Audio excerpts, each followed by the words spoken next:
관자재 보살이 오묘한 바다바람을 닦으실 때 몸과 마음의 영광이 모두 빛난 것임을 비추어 보시고 죽음은 그만 생각하자.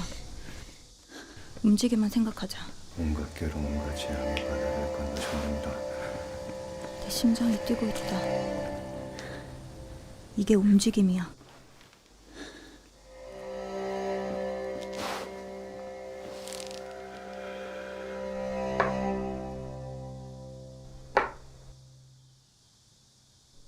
죽어가고 있구나. 그가 바라보았던 난 이제 없다.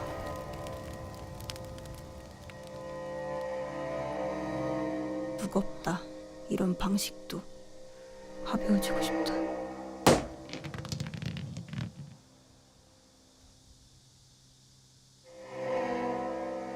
상남한상은 공한 것이며 공한 그 모습이 상남한상이니 감정이나 생각, 욕망, 의식 등 마음의 작용도 또한 공한 것이니라. 살해자여, 이 모든 공한 모습에는 생기고 없어지는 것도 없으며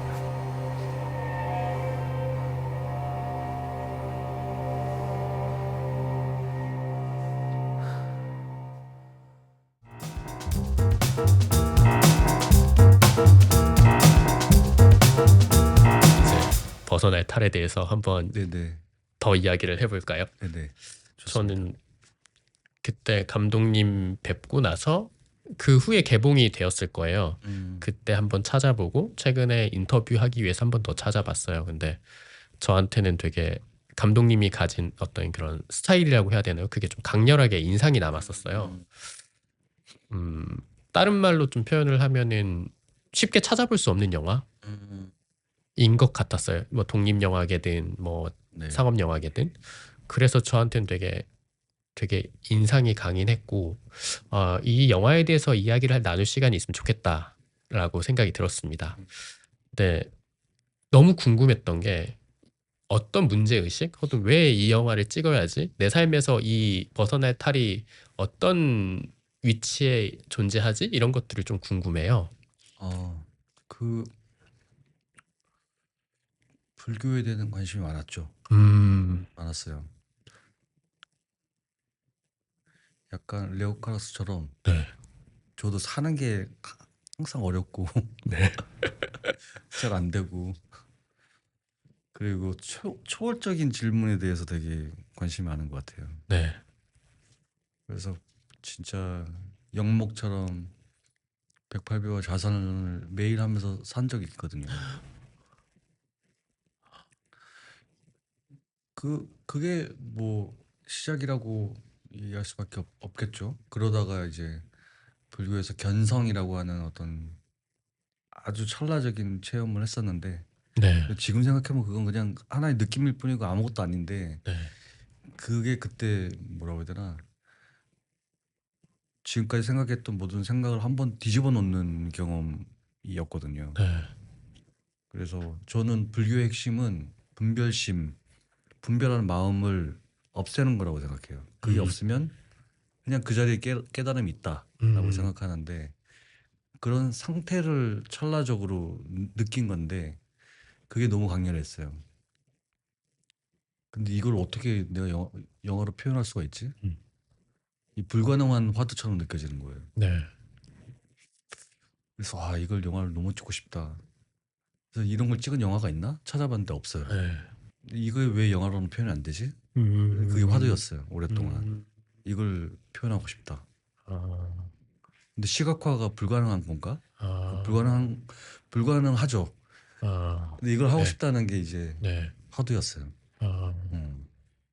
그렇게 시작을 했는데 형식을 못 찾았고 네. 벗어날 탈이라는 이 한자로부터 이야기를 출발해야 된다라고 하는 원칙이 있었어요. 그리고 4대3 비율을 사용해야 된다. 검은과 음하고 사용한다.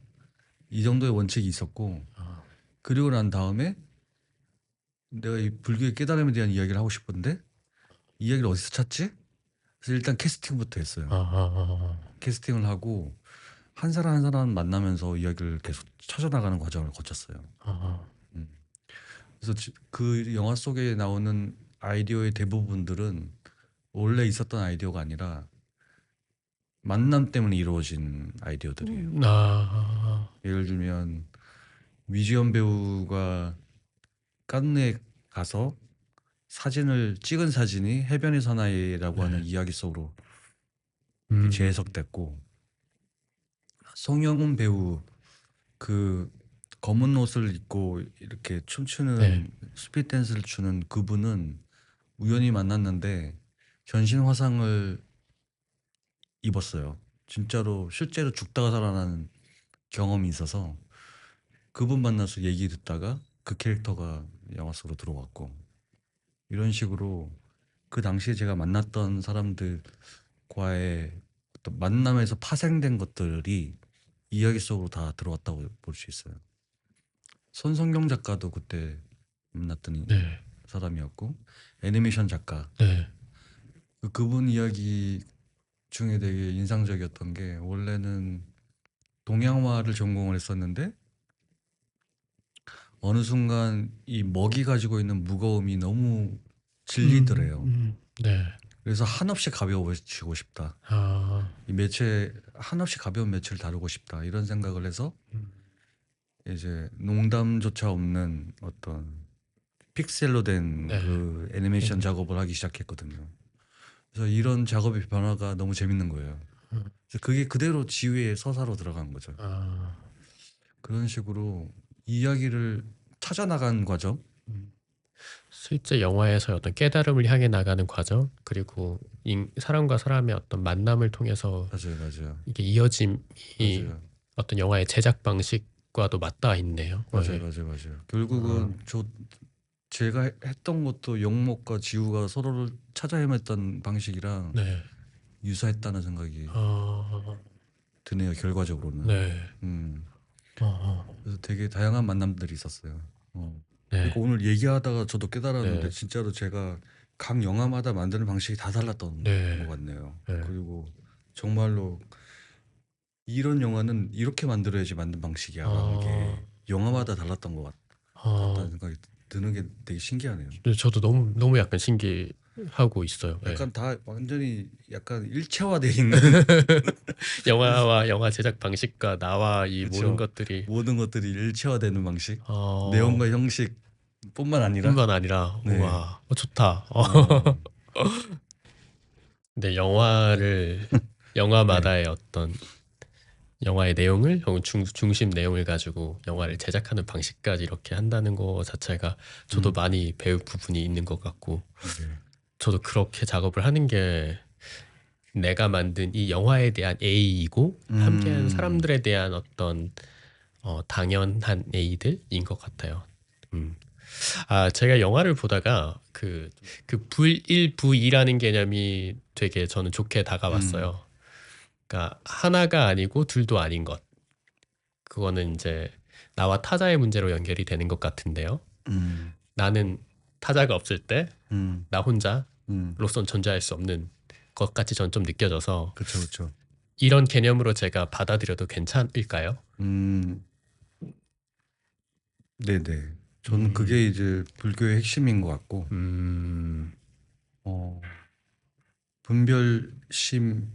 분별하는 마음이 없는 상태라는 게 하나도 아니고 둘도 아닌 네. 상태. 그게 불교의 핵심이라고 생각합니다. 그래서 그거를 이 영화 안에서 형식적으로 가지고 오는 방식, 그러니까 불일불이의 네. 영화의 형식화라고 볼 수 있죠. 그렇죠. 네. 영목의 이야기와 그 지우의 이야기라고 하는 이 두 가지 이야기. 저는 사람을 이야기로 바라보는 관점을 되게 좋아하거든요. 네. 이 두 사람과 두 사람의 이야기가 하나도 아니고 둘도 아닌 관계가 되면, 불일불이의 관계가 되면 내가 원하는 그 깨달음을 시각화하는 영화화하는 방식이 아닐까? 뭐 그런 식으로 아이디어를 낸 거죠. 저는 그 두 인물이 마지막에 네네. 숨을 나누잖아요. 네. 그 장면이 저한테는 가장 크게 와닿았는데, 네. 그러니까 숨이라는 거는 사실 한 사람의 어떤 누군가의 어떤 존재, 영혼, 어떤 생명 이런 거잖아요. 근데 그거를 이렇게 나누는 순간에 정말 불일부이가 느껴졌어요, 저한테. 아, 네. 정말 오 이러면서 전 되게 놀랐던 장면이었거든요. 아, 어, 근데 그거는 네. 그거는 원래는 키스 장면이었어요. 원래 제가 처음에 생각했던 거는 그 중간에 나왔던 애니메이션 그 장면 중에 이렇게 키스하는 장면하고 흡사한 이미지를 만들어서 반복시 그 마지막에 딱 키스하는 장면을 만들고 싶다고 생각을 했는데 네. 위지원 배우가 현장에서 키스 아무리 생각해도 키스는 어색하다. 그 인물로서 봤을 때 키스하기 싫었겠죠. 그래서 현장에서 다급하게 감독님 그냥 우리 영화의 숨이 너무 중요하니까 숨을 주고받는 걸로 약간 키스하는 느낌으로 가면 어떨까요? 라고 다급하게 아이디어를 내더라고요. 그래서 받아들였죠. 키스하기 싫은가 보구나. 근데 그 아이디어 좋다. 그래서 받아들였죠. 그래서 이 영화는 특히나 뭐랄까 벗어날 탈은 특히나 그랬던 것 같아요. 그 내가 원래 가지고 있는 생각을 언제든 유연하게 바꿀 준비를 한 상태로 네. 어떤 걸 대했던 것 같아요. 어떤 상황이나 어떤 사람을 대했던 것 같아요. 그래서 그 얘기 듣고 좋으면 바로 바꿔버리고 그래서 이야기가 어디로 갔는지 나도 모르겠다. 일단 가자. 관객의 입장에서는 숨이어서 되게 좋았던 지점이 있었던 것 같아요. 제가 그쵸. 어렸을 때 어떤 선생님이 그런 이야기를 해주셨는데 학교 선생님이 어렸을 땐 숨을 여기 단전에서 쉬다가 맞아요. 나이가 들면서 점점 올라와서 숨이 맞아요. 나중에 나가는 순간 이제 생명이 끝이 난다 아, 이런 표현을 해주셨던 게 아직도 기억에 남는데 결국 숨이라는 게 우리가 숨이 붙어 있냐라고 했었을 때 그 가장 큰 의미로서 영혼으로서의 생명인 것 같고 그런 것 같아요. 그리고 우리가 사실 이 숨과 호흡으로써 우리의 감정 상태가 조절이 되니까 그게 인간의 어떤 본연의 것과 되게 맞닿아 있는 부분이 있는 것 같아요. 예. 그렇죠. 그래서 영화에서 숨이라는 게 이렇게 뭔가 서로의 숨을 들이쉬고 백구한 이 과정에서 정말 불일부이가 느껴졌던 것 같습니다. 그러니까요. 그건 진짜 우연으로 얻어 걸린 거죠. 사실 불교에서는 우연 자체도 필연이지 않나요? 예. 맞아요. 그렇게 맞아요. 그렇게 생각합니다. 적극적으로 많이 받아들였습니다. 저는 그 영목과 지우를 보면서 그런 생각을 많이 했어요. 그러니까 영목의 고민, 지우의 고민. 그러니까 어떤 영목은 실존에 대한 어떤 삶에 대한 고민이 있고 지우는 작업에 대한 고민이 있잖아요. 네네. 나 이게 두 개가 감독님의 고민이겠다라고 생각이 들었는데 맞아요. 혹시 맞습니다. 너무 정확합니다. 혹시- 아까 말씀드렸다시피 제 삶의 고민은 제 영화적 고민이랑 네. 동일한 것 같다는 생각이 아, 들고 그때 했던 고민들이었던 것 같아요. 그리고 첫 번째 장편 영화였기 때문에 네. 저한테 영화 뭐지? 이라고 하는 이 질문은 계속 저한테 주어졌던 것 같고 그리고 이 영화도 원래는 단편으로 처음에는 기획이 됐었는데 네. 찍다 보니까 깨달았어요. 이거는 이거는 단편감이 아닌데? 그래서 중간에 스태프들과 배우들 다 설득했거든요. 원래 단편으로 시작. 네. 다 설득해갖고 이거는 장편으로 가야 된다. 장편에 맞는 포맷이다. 딱 그 어렸을 때 봤던 베스트 극장 같은 네. 1시간짜리 그 어떤 포맷의 영화 정도가 이 영화의 규모다. 딱 그러니까 영화 찍다가 알았어요. 그래서 그렇게 했던 거죠. 저도 또 다시 한번 복귀하고 생각해 보면은 감독님의 고민이 실존에 대한 고민과 작업에 대한 고민이 떨어져 있지 않고 함께 있는 것이고 이 고민들은 15분, 20분 만에 표현이 되지 않는 그렇죠, 되게 맞아요. 이 전 호흡이 되게 좋았던 것 같아요. 이 네. 리듬감이 네네. 충분히 관객이 참여해서 관객이 얻어갈 수 있는 시간이 있었다고 해야 되나요? 이 시간 동안에 네네네. 그게 좀 짧았으면은 네네네. 이렇게 이러다가 바로 나왔을 것 같은데 맞아요. 뭔가 그 시간이 주어져서 너무 맞아요. 감사했던 것 같아요. 저도 영화의 리듬감을 되게 중요하게 생각하는데 이 영화의 리듬감은 영목이 처음에 오프닝에서 절을 하는 순간 네. 리듬감이 탄생을 한 것 같아요. 그래서 이 속도가 이 영화의 속도다. 네. 그걸 딱 뭐랄까 절을 하면서 그 오프닝이 되게 많은 것들을 얘기하고 있는데 이 영화는 이런 영화야라고 하는 그런 거죠. 리듬과 주제와 모든 것들을 다 얘기해주는 오프닝인 것 같아요. 이거는 그냥 갑자기 든 질문인데 이모준 배우님이 실제로 108배를 계속 하셨나요? 이거는 약간 이상한 질문일 수도 있는데.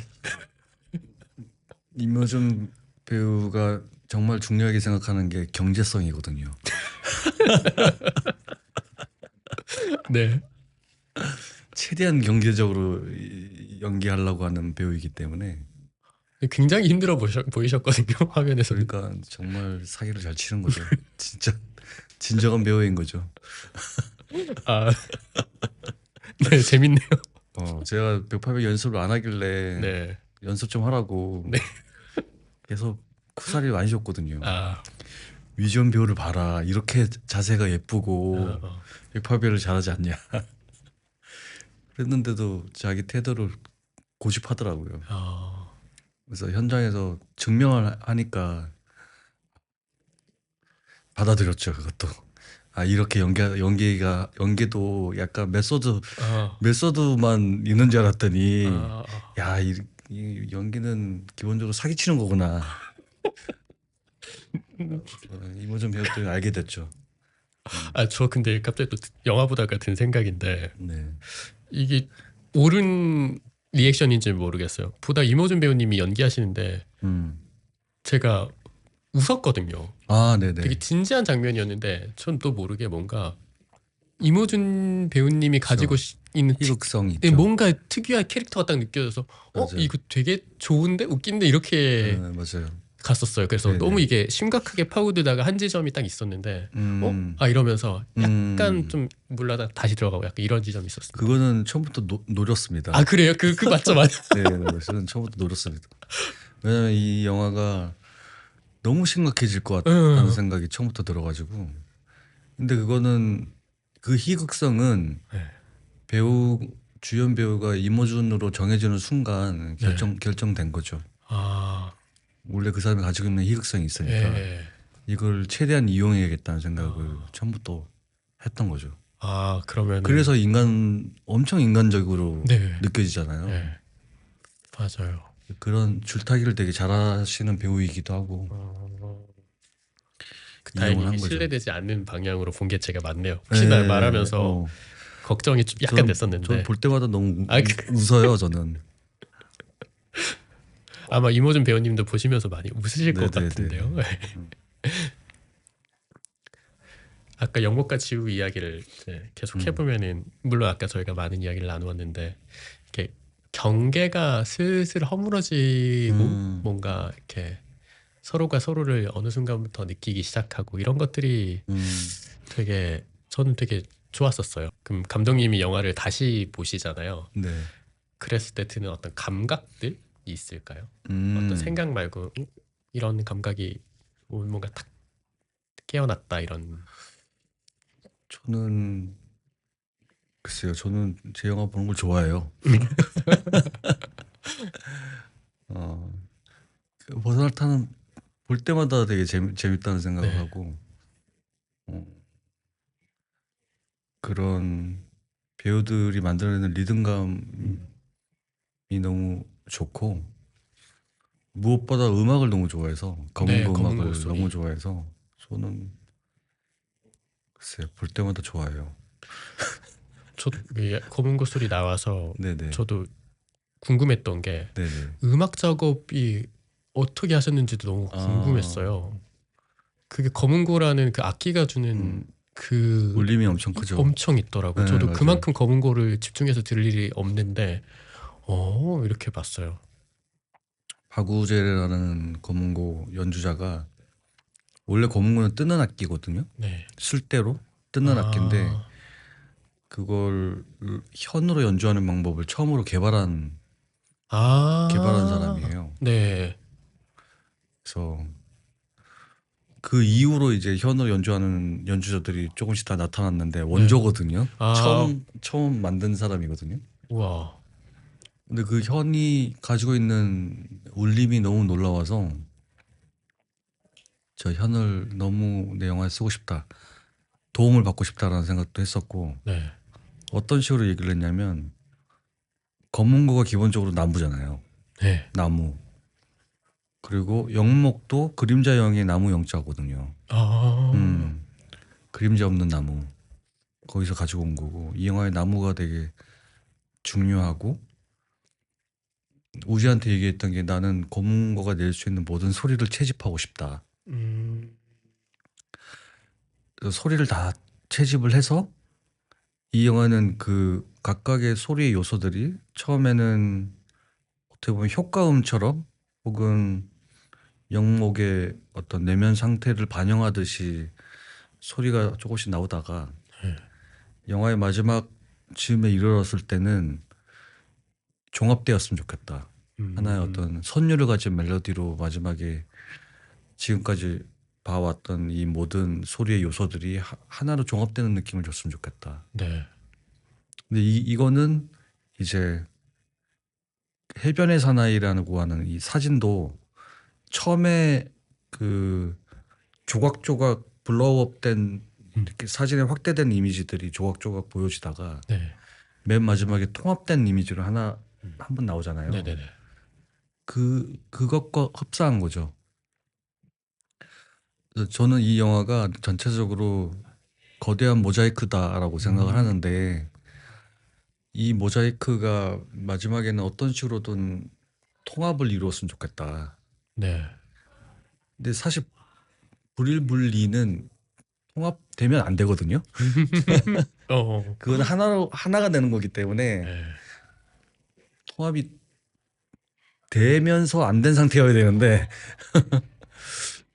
어쨌든 마지막에는 그런 식으로 통합되는 방향을 설정을 했던 것 같아요. 그래서 검은고도 처음에는 뜯는 소리들, 재료들, 나무가 낼 수 있는 모든 소리들 뒤로 갈수록 종합된 하나의 음악 그런 식으로 얘기를 했던 것 같아요. 그게 멜로디라는 거는 사실은 되게 이성적인 거고 수학적 논리가 어느 정도는 있는 거니까. 맞아요. 그렇죠. 그리고 소리로 저는 접근하고 싶었던 것 네. 같아요. 검은고를.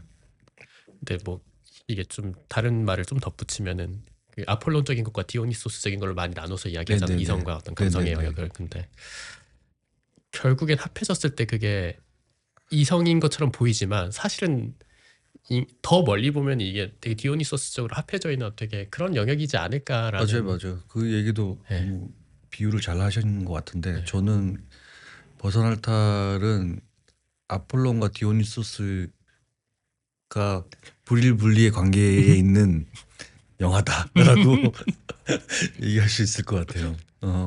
그 좋은 것 같아요. 그거 좋은 것 같아요.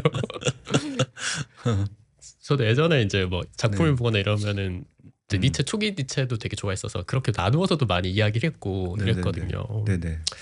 이 영화를 아폴론적인 것과 디오니소스적인 것으로 이야기해도 되게 재미난 이야기가 더 탄생할 것 같고. 맞아요. 너무 저한테 되게 많은 영감을 주는 영화였습니다. 네. 사실 그 감독님 영화 보면서 저는 네. 최근에 제가 막 시나리오도 쓰고 하는데 이런 방식의 영화 그리고 이런 어떤 형태의 영화 그리고 뭔가 다름을 향해 그러니까 제가 기존에 했던 제 이야기와 또 다른 방식으로 갈 수 있겠구나 하는 어떤 많은 희망들을 봐서 저한테는 되게 좋은 영화로 이렇게 남아 있습니다. 고맙습니다. 네. 이건 또 다른 이야기인데 네네. 저희가 다른 이야기 많이 하는데 그 나무를 불 지피는 장면이 있었어요. 그 김종태 배우가 저랑 탈랄탈에 나왔던 주인공. 아 그분하고 작업도 많이 하셨던 것 네. 같아. 아 저의 그분. 페르소나라고 네. 저 혼자 생각하는 배우인데 그 친구가 이제 엔딩 타이틀에 보면 물불 김종태라고 나와요. 아 물도 지원해 지원해 주신 그 거예요? 물 웅덩이를 만들었고 아 거기 쭉그 네, 마지막에 네, 예. 그 달리 예. 나오는 그 물을 만들었고 불을 지피는 장면을 나무를 쌓아가지고 불을 지피는 게 김종태거든요. 아, 그래서 저한테 자기는 물불 김종태라는 타이틀을 얻고 싶다. 그것도 좋다 되게. 그래서 물불 김종태라고 써줬어요. 아, 근데 이 영화에서 가장 중요한 두 가지 요소, 네. 물과 불을 다 만들어준 사람이기 때문에 아, 감사하게 생각하죠. 불이라고 하는 거는 저도 이제 한자가 좀 약해서 음, 그 불의 형태가 어떤 네. 맞아요. 무의 무. 밑에 네. 깔려 있는. 무 밑에 있는 네. 불화자가 있고, 네. 네. 그러니까 무 없을 무자를 되게 다양하게 해석할 수 있는데, 네. 두 가지 방식이 있는 것 같은데 네네. 하나는 불 위에 나무가 쌓여 있고 그 위에 사람의 시체가 놓여 있는 방식으로 해석하기도 하고, 또 하나는 무희, 무희. 춤추는 무희. 아, 이로 해석하는 경우도 있거든요. 그 두 가지가 다 영화 속에 들어왔죠. 그렇네요. 네네네. 어, 네. 어, 한자가 재밌어요. 어. 저도 이제 그 불까지는 생각했는데 무희까지는 제가 생각이 미치지 못했는데 네네. 제가 감독님 영화 중에 되게 좋았던 지점이 그 지점이었던 것 같아요. 지금 생각해 보니까 사실 저는 춤 움직임이라는 거에 대해서 되게 중요하게 생각을 해요. 그러니까 이 움직임이 나아가서 우리가 모두 춤을 췄을 때 저는 어떤 디오니소스적 환희, 그러니까 그렇죠. 세상과 내가 분리되지 않고 이게 그쵸. 하나로 도취되어 있는 상태를 네네. 춤으로 저는 표현을 많이 하는데 네네네네. 근데 물론 지금 주인공이 막 춤을 춘 건 아니지만 춤추는 어떤 그 무희의 모습을 검은색 네네. 그 아까 배우님 이런 생각이 나지 않지만 표현이 돼서 송영훈 배우. 네. 뭔가 되게 음. 왔던 게 있었던 것 같아요. 그게 보니까 네. 그렇게도 얘기할 수 있겠다. 벗어날 탈이 왼쪽에는 육달월이라는 네. 육체를 뜻하는 글자가 있고 네. 오른쪽에 그 기쁠 태자가 네. 이제 엑스터시 같은 거예요. 정신적인 기쁨이거든요. 네. 그래서 되게 신적인 어떤 그 방금 말씀하신 춤의 환희 네. 모아지경이랑 네. 되게 비슷한 의미거든요. 어, 그게 그런 식으로 또 연결이 돼요. 뭔가 다 연결이 되는 연결이 돼요. 불교적 네. 우린 다 연결되어 있으니까요. 그렇죠.